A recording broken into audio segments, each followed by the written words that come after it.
Alas, I need to finish up with Greek art today, which means that this lecture is going to be longer than any of us would like. One of those fasten your seatbelts days. We'll return to the Parthenon now and focus all too briefly on its famous sculptures. I included this computer-generated color reconstruction based on microscopic remnants of paint that were discovered by archaeologists, but recognize it's still kind of a scientific best guess. Still, it should remind you that the Parthenon was not the pristine white monument that American architects copied so diligently. It was brightly, even garishly painted. Let's see more color reconstructions and get a quick overview of the Parthenon sculptures by turning to our Parthenon video briefly for one last time. This is not a required work, but I've included it because the Greeks' love for machis, that is, fights between humans and gods, or demigods, or centaurs, or giants, tells us a lot about Greek culture. All of these scary opponents are stand-ins for outsiders that the Greeks have vanquished. On the Parthenon, of course, this means the Persians. So the art of the Parthenon is very tied up with Pericles' campaign of self-promotion. Remember, everybody, the Greeks turned back the savage Persian horde, but we all should also remember that Pericles was in the fundraising business. The Acropolis makeover did not come cheap. The entire East Pediment, much of it now destroyed, depicted the birth of Athena from the forehead of Zeus. Here's a proposed reconstruction based on the remnants. The birth of Athena took place at dawn. On the left, the heads of the horses of Helios, the sun, are about to rise above the horizon, pulling behind them the life-giving sun. Note how the horses' faces are full of energy on the left. So why is the sculpture composed this way? What problem does it need to solve? Well, the Greeks loved to decorate their pediments, but triangles posed a compositional challenge. Just to see how much the Greeks have learned by their golden age, here you see pediment sculptures from two archaic temples. Note that the figures are not proportional to each other, although in the bottom work the artists have figured out that making figures recline helps solve the problem of fitting narrative into a triangular space. And here is our required image. See the spectacularly rendered drapery and the very clever use of triangular shape to add motion and variety to the sculpture. This is high classical Greek sculpture. The clinging clothing, which reveals more than it conceals, is, believe it or not, known as both the Phidian effect, after the sculptor, and the wet drapery effect. Now you know where we get wet t-shirt contests. Note, too, that the figures actually interact with each other in a way that is compositionally complex. The high relief casts shadows and increases the impression of movement and volume. But not all architectural sculpture touched on larger-than-life mythology. Here we see a tender scene of a young woman being waited on by her maidservant. The somber faces reflect the classical era's severity, but also presumably the sad subject. This is, after all, a gravestone. Note that the stela is shaped like a small temple crowned by a pediment. The seated woman is wearing the clothing of the Athenian upper class, while the servant girl is dressed in the long-sleeved dress and headdress worn by barbarians. So this relief sculpture captures two Athenian social realities, the existence of slavery and the relegation of women to a domestic sphere. One theory about this work is that the jewelry the woman was probably holding represents the woman's dowry, which was a significant economic contribution to her husband's household. In this way, the sculpture connects the woman to her husband and her father, who would have provided the dowry, and therefore would symbolically connect the dominant role that these males played in her life. I talked about this exquisite small temple in my last lecture and noted that the Athenians erected a parapet wall to make it less quelling to visit. This frieze was part of that parapet wall. This is a quintessentially high, even late classical sculpture. The body is lovingly portrayed under the drapery, even more clingy and erotic than the bodies on the Parthenon pediment sculpture. I'm not sure that there is a more exquisite sculpture of clothing in all of art history. The dynamism of the sculpture, the diagonal lines, the expressiveness of the body, and even the enhanced eroticism, however, all point in the direction where we're going today, toward Hellenistic Greece. But first, let's catch up a little with history. The parapet wall's repeated images of Nike victory had a certain sad irony when this sculpture was created. In 1410, that's when the parapet wall was erected, Athens had already suffered a devastating plague and a number of humiliating defeats in its war with Sparta and its allies. That's the Peloponnesian Wars. Just 6 years later, Athens would surrender to Sparta. Do you remember when I gave you the intriguing hypothetical question that the College Board will never ask? When does art destroy culture? A pretty strong argument could be made that Pericles' demand for treasure from Athens' allies in the Delian League to build his Acropolis masterpieces, along with the Greek city-states' rebellion against Athenian greed and hegemony, helped bring down classical Greece. Fortunately for art history, a new Greek culture would soon emerge. The classical period climaxed and then ended with King Philip of Macedon's conquest of Greece.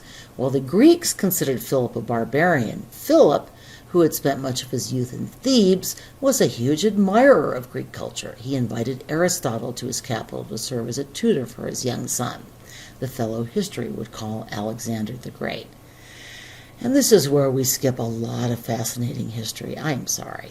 But let's at least watch a couple of short video clips from a very interesting video about the Macedonians, Alexander the Great, and the Hellenistic world. The mosaic here depicts Alexander's victory over Darius III, really the climatic moment in his invasion and conquest of the Persian Empire. In some ways, we are getting ahead of our story, since this mosaic dates from the early Roman Empire. It was, in fact, found on the floor of a villa in Pompeii. But as you learned from the Khan Academy video, this mosaic was almost certainly a copy of an early 3rd century BCE Hellenistic painting. Alexander's breastplate depicts Medusa, the famous Gorgon who turned all who saw her to stone, and his wavy hair is typical of royal portraiture as established in Greek art in the 4th century BCE. He is portrayed sweeping into battle at the left on his famous horse Bucephalus and focusing his gaze on the Persian leader. Darius is shown in a chariot. He seems to be desperately commanding his frightened charioteer to flee the battle while stretching out his hand, either as a mute gesture to Alexander, possibly right after throwing a javelin. He has a very worried expression on his face. The charioteer is whipping the horses as he tries to escape. If this mosaic is any guide, Greek painting must have been amazing. So what stylistic elements, really stylistic innovations, do we see in this work? Presumably, the mosaic artist's imitation of the painter. We see radical foreshortening, as in the central horse seen from behind. We see the use of shading to convey a sense of mass and volume and to enhance the naturalistic effect of the scene. Repeated diagonal spears, clashing metal, and the crowding of men and horses all evoke the din of battle. At the same time, action is arrested by dramatic details such as the fallen horse and the Persian soldier in the foreground who watches his own death throes reflected in the shield. Pardon the dogs. And here's just a quick look at Alexander's conquests and a map of the Greek world after it is divided among his generals. Let's begin with a final video clip that shows the world created when Alexander's kingdom was split into several kingdoms. As you saw in the video, these new cities were Greek, but they were a new kind of Greek. The one-time citizen of the polis is now cosmopolitan. Politan means citizen. You hear the root word polis, right? What does cosmos mean? It means world. Let me offer up a couple more words that should enter your art history vocabulary. Syncretism means bringing together, merging elements from many cultures, often from many different religious traditions. Greek and then Roman religion became increasingly syncretistic in this period as the religion absorbed concepts and gods from the East. In the next unit, we'll see that Buddhism picked up some artistic influences from the Greeks as well. Oikumene. Oikos means household. In Greek terms, the essential family and economic unit. Basically, the scope of both interaction expanded during this period, and so did a sense of fellowship with people other than Greeks. This is the root of our word ecumenical, which refers to fellowships across religious boundaries. So again, more cosmopolitan. This non-required small bronze beautifully demonstrates Hellenistic culture. its fascination with, and its empathy with other cultures. The work is thought to portray a dancer in Alexandria, Egypt, one of the cosmopolitan cities where Greek culture met and married Near Eastern culture. Although the subject appears to be exotic and foreign, the statue exhibits many Greek characteristics. So what are some of these? Well, the twisted figure displays chiastic counterbalance. The drapery folds simultaneously reveal and conceal her form. And we see that sense of movement and expressive face that all identify this as a work that is Greek rather than Egyptian in style. But the subject captures this new, wider Greece. And now we move to a work that is required. Pergamon was a major Hellenistic capital in what today is Western Turkey. This altar was a tribute to King Attalus I's victory against the Gauls. Like many Hellenistic works, it is huge and designed to reflect the king's great wealth as well as his military victory. This was located near the royal palace on the city's Acropolis. This is not the actual altar, by the way, but a reconstruction in a museum in Berlin. This model should give you some sense of where the altar fit into the Acropolis. The second photo shows the famous friezes at the bottom of the imposing staircase to the altar. Attalus I wanted to identify his city with Athens, hence Athena's prominent place in the frieze. As one of the post-Alexander Hellenistic rulers, he paid to erect monuments in Athens, but he also commissioned the altar friezes in order to signal Pergamon's role, in his mind at least, as the new Athens. So why does a frieze depicting Athena fighting titans or giants send this signal? As I've already mentioned, throughout the classical period, giants or centaurs or amazons were stand-ins for the barbarians that threatened Greece. Frankly, the Gauls that Attalus defeated posed nowhere near the same threat as Persia, but Attalus, who, like Pericles, was a huge self-promoter, really sought to make the comparison. So we see themes similar to those of classical Greek sculpture, but the form of Hellenistic sculpture is quite different, or at least evolved from that of classical Greece. Compare this Athena with the more sober Athena of the Parthenon. This is an artist's reconstruction of the missing center of the East Pediment sculpture from the Parthenon. And what do you see? The Athena on the Parthenon altar is an action figure, all movement and dynamism. Vertical lines have given way to diagonal lines. There is much more drama, more tension, more emotion in the Hellenistic sculpture. So here's still another comparison between the Pergamon frieze and Apollo and Artemis from the Parthenon frieze. The high classical style is calmer, more severe, more vertical and horizontal. The Hellenistic Athena, she's a dynamo. This required work is another quintessential example of Hellenistic sculpture. Nike is Athena in her role as the goddess of victory, and here she's landing on a stone carved to look like a Greek warship. When she still had an arm, it was holding out a wreath to crown the commander of the victorious army. Note how the clothing reveals more than disguises the body. If anything, the drapery adds to the erotic impact of the piece. The windswept clothing is a masterpiece of delicate carving, while the outflung body goes beyond the counterbalancing symmetry of classical sculpture, beyond contrapposto, to suggest really asymmetrical movement, even the possibility that at any moment this goddess is going to take flight. Note that Hellenistic artists loved diagonal lines, which we know gave a sense of movement and dynamism to works of art. The statue would have reflected light from the water, further enhancing the sense of lightness and movement. This is art as high emotional drama, but note, also art in service of the state and its glory. Hellenistic art may be more individualistic, but the honor of the Greek kingdom will still be celebrated in art. Let's compare our two Nikes. What similarities and differences do you see between the two statues? Both celebrate Greek victories. Both beautifully portray drapery, and both more than hint at the body beneath. The dialogue between revealing and concealing is not a new element of Hellenistic art. Both sculptures convey movement, but the Nike of Samothrace is more active, more vibrant, more theatrical. Makes me think of Peter Pan swinging in on those wires.